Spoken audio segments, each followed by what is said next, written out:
So students, let's continue chapter 2 of geography. Sorry, 3 of geography. In last video we discussed about the volcano. This is the diagram, same diagram. I show you again or describe it again. This is magma chamber. This is mantle. Okay. This is mantle. There is a black blue pen. This is mantle, and this is crust, and this is heap of the lava or igneous rocks. Okay, this shows how the lava moves upward from its chamber through the joint or cracks or a vent, and wherever it finds a place, it erupts from there. Okay, it erupts from there, and whenever this magma comes on the surface and cool down, it is called lava.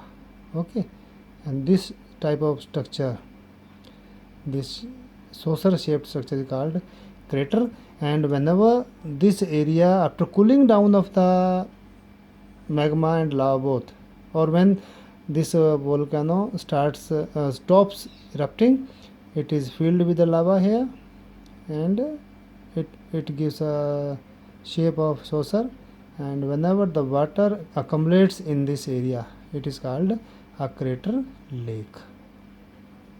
Okay, so this crater becomes a crater lake. Okay, so next topic is earthquake.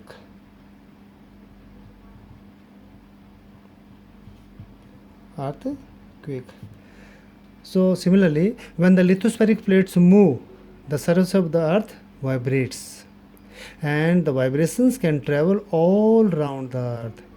These vibrations are called earthquake. Okay, the shaking of the earth. The place in the crust where the movement starts is called the focus. Okay, the place, suppose this is the surface of the area, suppose these are the you can say concentric circles made by the waves, and they all come together over here.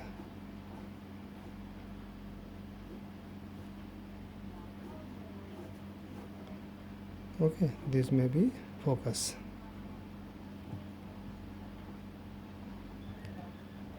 And just above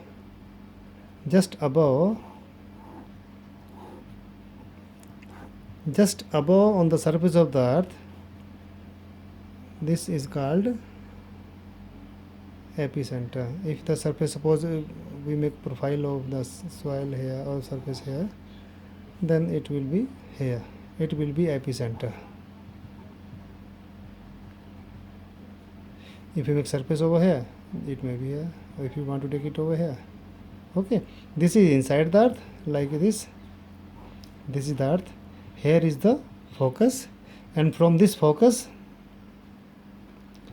the waves move in different directions, and you observe it over here, and just above the focus on the earth surface, just vertical of it is called epicenter. On the surface. Okay, you can see through diagram given in the book as well.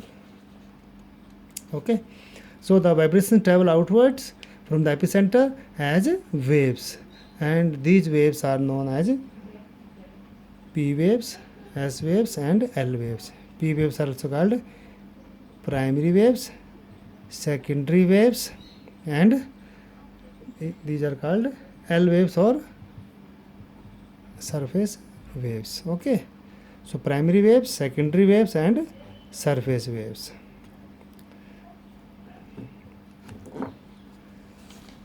Give me the book.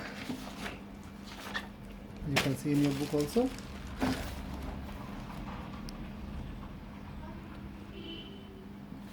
See over here, this is focus and the epicenter on the surface of the earth, and this is plate boundary. Okay, and the waves move in different directions in the name of P, S and L waves. Okay. Although earthquake cannot be predicted, the impact can certainly be minimized if we are prepared beforehand, as is it happened in case of Bengal and Odisha. Indian Meteorological Department, IMD, pre-announced the coming of this cyclone. That's why they were able to save a lot of lives and property. Okay, so the earth can be predicted beforehand if we are prepared beforehand. Some common earthquake predictions method adopted locally by people include studying animal behavior.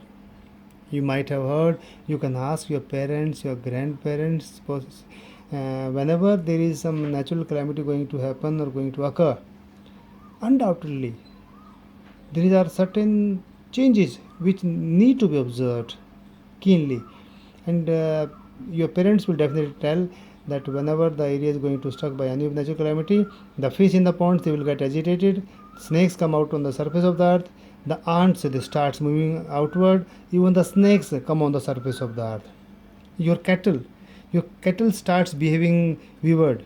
They will start you can say moving here and there, or they can even try to break the rope with which they are tied to the spot. So that is you can say indication that some natural calamity is going to happen in that area. Some examples are quoted over here. Earthquake hits Bhuj. What happened in Gujarat on 26th of January 2001 when the children were coming after celebration of the Republic Day. Okay, the schools were worst affected. At least 971 students and 31 teachers are feared to have lost their lives following the collapse of the school buildings. Okay, so these are the steps taken by the authorities at the time. What happened in that situation? Fire in the city, emergency declared in the earthquake zone. CMs later on appealed to the center to help them out. And whenever this kind of activity happens in, or a natural calamity happens in states, they always look for some grant from the central government so that they can rehabilitate the people again. Okay, so over here something is very important for you. An earthquake is measured with a machine called a seismograph. The magnitude of the earthquake is measured on the Richter scale. Richter was the first person who made this machine. So an earthquake of 2.0 or less than we felt only a little. An earthquake over 5.0 magnitude can cause damage from things falling, and a 6.0 or higher magnitude is considered very strong, and 7.0 is classified as a major earthquake. So the intensity of the earthquake is more than 6 or 7. That is very disastrous for the human life and buildings. Earthquake preparedness. In case of earthquake, what should we do? Safe spot. We should hide at the safe spot. And I hope you understand where can you hide yourself better at that time. Under kitchen counter, table or desk, against an inside corner or a wall. If you are in a room and you find that some earthquake is going to hit or is hitting, you simply need to stand in the corner, or you can hide yourself under the kitchen counter. Even if you have a big table, dining table, you can hide yourself under the dining table or under the stairs, because these are safe areas.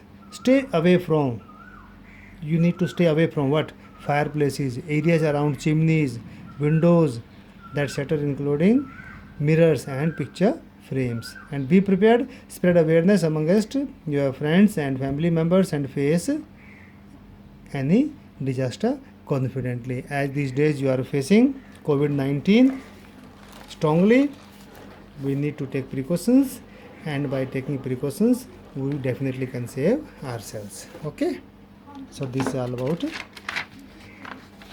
earthquake. Now let us start on the topic major landforms. Okay, now the role of exogenic forces start. I hope you remember we started with endogenic forces. Now the role of exogenic forces. Okay, so exogenic forces cause formation of different landforms. So let us start with the topic major landforms.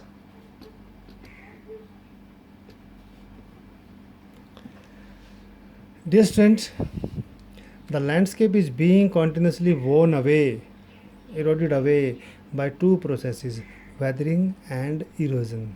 Weathering is the breaking up of the rocks on the earth surface. Weathering is the breaking up of the rocks on the earth surface. Okay, so you must remember weathering. And second is erosion. So weathering is breaking up of rocks.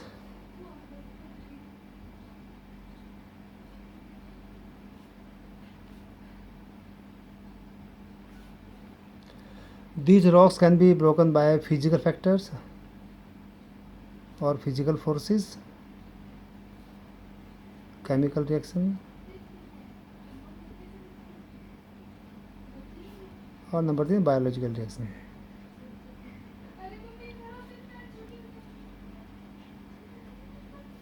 Okay.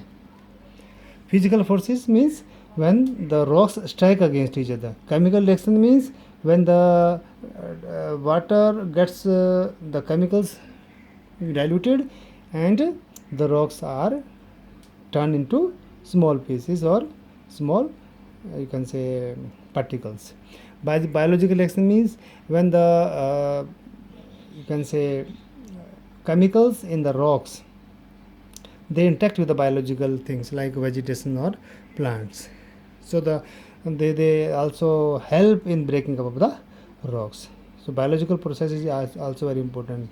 Small bacteria, small you can say plants like fungi or kai, lichen, they also you can say add lot of residues in the rocks and lot of chemicals in the rocks, and rocks are broken into small pieces. That is called weathering. Okay. Erosion is the wearing away of the landscape by different agents of gradation like water, wind and ice. That is different agents of gradation we already have discussed. So the eroded material is carried away or transported by water, wind, etc., and eventually deposited in some low-lying area. Okay, so the process of erosion and deposition create different landforms on the surface of the earth, both erosion as well as deposition. So let us see first of all work of a river. Work of a river. Dear students, you might have seen a river in surrounding area, like in Mathura you can see Yamuna river. Okay, the running water is the most important agent of gradation because it is most active as well. So running water is the river. In the river erodes the landscape. When the river tumbles at steep angle over very hard rocks or down a steep valley side, it forms a waterfall.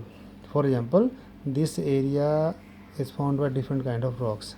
Okay, these are different layers of the rocks. This is the hardest one, suppose. These are the soft rocks comparatively. So whenever the water flows from here, whenever it finds you can say gap over here, it starts eroding the material. This water starts eroding the material because the material over here is comparatively softer. This material over here is softer. Okay, the softer material is easily eroded and a waterfall like structure is formed. Okay, because this is hard rock, it cannot be eroded, but these soft rocks can easily be eroded and the water simply flows downward and it is called a waterfall. Whenever you might have gone to some hilly area, you might have seen this kind of landform there. Okay, so with this we end today's topic. I hope you understand. Whenever you get a time, please revise it. Okay, thank you.